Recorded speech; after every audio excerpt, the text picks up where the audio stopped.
Assalomu alaykum.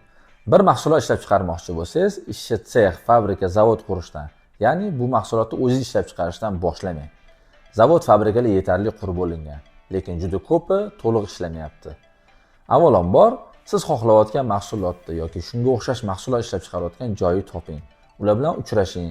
Shu mahsulotni sizning brendingiz bilan chiqarib berishini gaplashing. Balki xomashoni o'zingiz berasiz, balki hammasi ulardan. Sizdan dizayn yoki faqat brend. Bu OEM deb ataladi, ya'ni OEM kontrakt.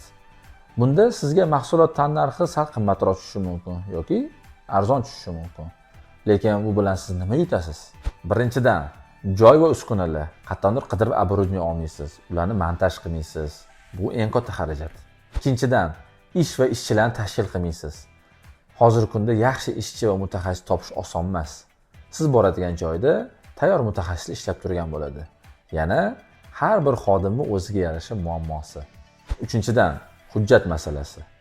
Ishlab chiqarish uchun qiladigan hujjatlar yetarlicha, lekin bu hujjatlar ancha vaqt oladi. To'lovi ham kam emas. Lekin siz OEM uchun faqat firma hujjatlarini qilsangiz yetadi. To'rtinchidan, kommunikatsiyalar, elektr, gaz, suv hammasini tortib kelishingiz kerak. Tayyor ulangan bo'lsa ham, ularni hammasiga depozit qo'yib chiqishingiz kerak. Bu ham kam pul bo'lmaydi. Beshinchidan, braklariga ishlab chiqarib berayotgan joy javob beradi.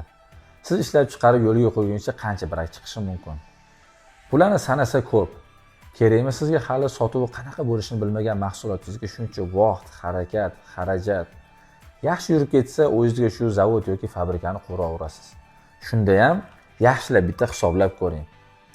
O'zingiz ishlab chiqarganingiz bilan boshqalarga chiqartirganingizdagi farq siz qurgan zavod xarajatini qanchada yopadi?